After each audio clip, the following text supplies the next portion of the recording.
नमस्कार दोस्तों, स्वागत है आपका हमारे YouTube चैनल में। तो आज हम लेके आए हैं 19/12/2020 यानी कि आज हुए सहायक कृषि अधिकारी के पेपर के कुछ क्वेश्चन को। ठीक है, तो देखिए सहायक कृषि अधिकारी का पेपर आज हुआ है, जो कि ऑनलाइन होने के कारण उसका हम पूरा पेपर इसमें डिस्कस तो नहीं कर सकते, लेकिन कुछ मेमोरी बेस्ड क्वेश्चन जो कि हूबहू आज के एग्जाम में पूछे गए थे, उन क्वेश्चन को हम इसमें लेके आए हैं। अगर आपका आज एग्जाम था तो ये क्वेश्चन आप देख लीजिए, अगर नहीं था तो आगे आने वाले पशुधन प्रसाद अधिकारी के पेपर में भी इस टाइप के क्वेश्चन पूछे जा सकते हैं। तो ओवरऑल वीडियो आपके लिए इंपॉर्टेंट होने वाली है, और अगर आप हमारे चैनल में नए हैं तो चैनल को सब्सक्राइब कर लीजिए और बेल आइकन भी प्रेस कर लीजिए हमारे आने वाली वीडियो की नोटिफिकेशन के लिए। तो चलिए वीडियो को शुरू करते हैं।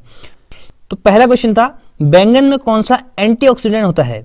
जो ब्रिंजल होता है इसमें कौन सा एंटीऑक्सीडेंट या कौन सा ऐसा पिगमेंट होता है जिसके कारण उसका रंग जो है बैंगनी होता है?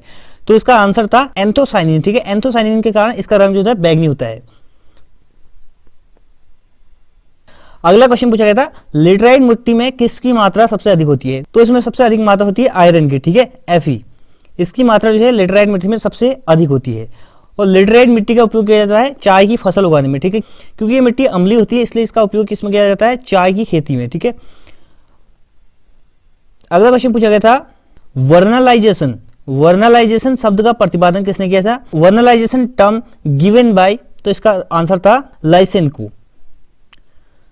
अगला क्वेश्चन पूछा गया था, विश्व में सबसे ज्यादा अंडे देने वाली मुर्गी का नाम क्या है?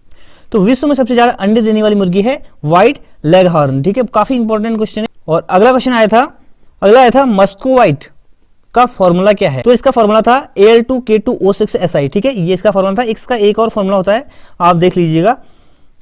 अगला क्वेश्चन था, मक्के में क्रोमोसोम्स की संख्या होती है। तो मक्के में जो गुणसूत्रों की संख्या कितनी होती है? 20 गुणसूत्र होते हैं मक्के में। ठीक है, और बात करें टमाटर और चावल में, तो टमाटर और चावल में होते हैं 24 गुणसूत्र। आगे कभी पूछा जा सकता है अगर आप इस टाइप के पेपर फिर से दोगे तो। और गाजर में होता है 18, गेहूं में होते हैं 42 गुणसूत्र। ठीक है, नेक्स्ट क्वेश्चन है, काउपॉक्स क्या है? देखिए क्वेश्चन किस टाइप से पूछा गया था इसका पता नहीं है। ये पूछा गया था काउपॉक्स क्या है या किससे होता है, तो इस टाइप के क्वेश्चन पूछा गया था काउपॉक्स का एक। तो काउपॉक्स क्या है? वायरल स्किन इन्फेक्शन है। ठीक है, इसको जो है काउपॉक्स या कैट पॉक्स वायरस भी कहते हैं। ऑर्थोपॉक्स वायरस फैमिली का एक वायरस है।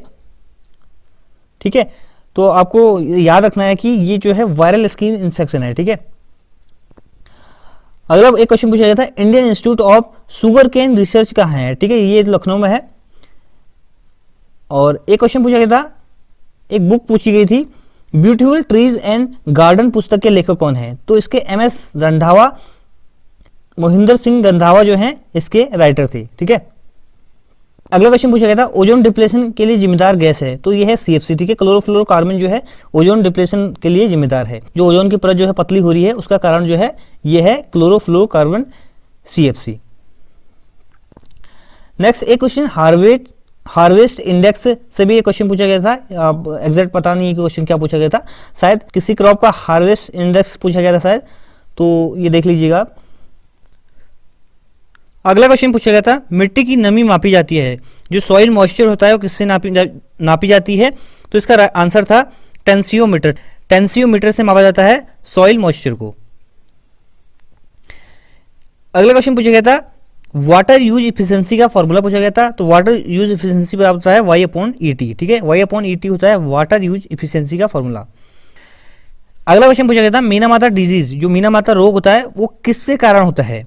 तो ये होता है पारे के कारण। ठीक है, मरकरी के कारण होता है मीनामाता डिजीज। अगला क्वेश्चन पूछा गया था, moisture content of rice for storage. ठीक है, मॉइस्चर कंटेंट स्टोरेज के लिए राइस में कितना होता है? 12%। ठीक है, अगला पूछा गया था, अंधी गुड़ाई किस फसल में की जाती है? तो ये गन्ने की फसल में की जाती है अंधी गुड़ाई, शुगर केन में। इसका आंसर था शुगर केन। अगला पूछा गया था, नील हरित शैवाल, ब्लू ग्रीन एल्गी का जो है मुख्य रूप से किस फसल में जैव उर्वरक के रूप में उपयोग किया जाता है? तो इसमें ये किया जाता है धान की फसल में। ठीक है, धान की फसल में जो होता है जो नील हरित शैवाल होते हैं, ब्लू ग्रीन एल्गी का प्रयोग जो होता है जैव उर्वरक के रूप में किया जाता है। तो इतने ही क्वेश्चन थे हमारे पास जो आज के पेपर में पूछे गए थे। सारे क्वेश्चन जो हैं एग्जैक्ट वही हैं जो एग्जाम में पूछे गए हैं। तो ये था इस वीडियो का एंड। वीडियो पसंद आए तो वीडियो को लाइक कर दीजिए, शेयर कर दीजिए अपने दोस्तों के साथ। Thanks for watching and God bless you all.